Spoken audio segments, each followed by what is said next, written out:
नमस्कार।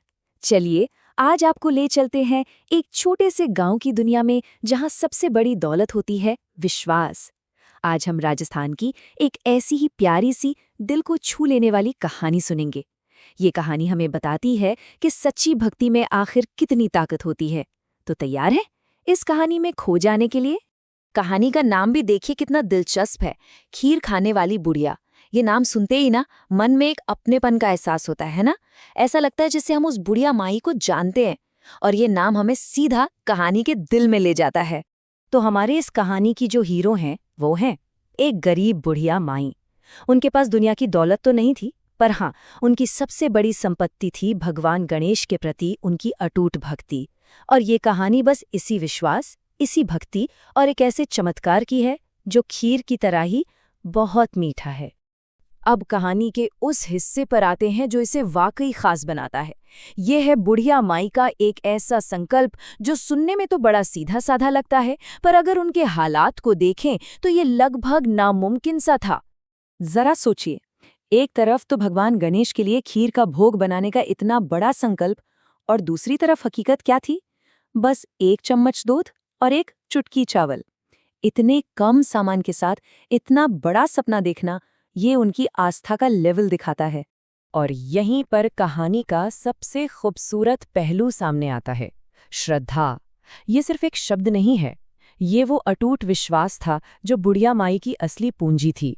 देखिए, दूध और चावल तो बस एक जरिया थे, उनकी खीर की जो सबसे ताकतवर सामग्री थी वो तो उनकी श्रद्धा ही थी। और जहां इतनी सच्ची और गहरी भक्ति हो ना, वहां चमत्कार तो होना ही है।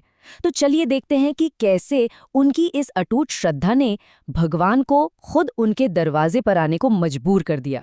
फिर कहानी में एक बहुत ही प्यारा सा मोड़ आता है। एक दिन एक छोटा सा बड़ा ही मासूम सा लड़का उनके दरवाजे पर आता है। लेकिन ये कोई मामूली लड़का नहीं था, ये तो खुद भगवान गणेश थे, जो अपनी भक्त की श्रद्धा को देखने और उसकी मदद करने के लिए एक बच्चे का रूप लेकर आए थे। और फिर वो हुआ जिसकी बुढ़िया माई ने कभी कल्पना भी नहीं की होगी। उस छोटे से बालक के चमत्कार से उनकी वो नन्ही सी झोपड़ी दूध, चावल और बर्तनों से लबालब भर गई। जहां देखो बस जरूरत का सामान ही सामान था। ये उनकी सच्ची भक्ति का जीता जागता सबूत था। तो अब हम कहानी के सबसे कह सकते हैं दिल को सुकून देने वाले हिस्से पर पहुंचते हैं। आइए देखते हैं कि इस चमत्कार के बाद क्या हुआ और इस पूरी कहानी से हमें क्या सीख मिलती है। यहाँ एक और बहुत गहरी बात छिपी है, निस्वार्थ भाव। बुढ़िया माई ने जो खीर बनाई थी वो किसी लालच में नहीं बनाई थी, वो तो बस अपने भगवान को भोग लगाना चाहती थी, बिना किसी स्वार्थ के। और इसी निस्वार्थ भावना ने उनकी खीर को प्रसाद बना दिया था। और उनके इसी निस्वार्थ भाव ने भगवान गणेश का दिल जीत लिया। वो इतने खुश हुए कि उन्होंने बुढ़िया माई को ढेरों आशीर्वाद दिए, उनकी बाकी की जिंदगी सुख और समृद्धि से भर दी। सच कहा जाए तो उनकी भक्ति का फल खीर से कहीं ज्यादा मीठा था।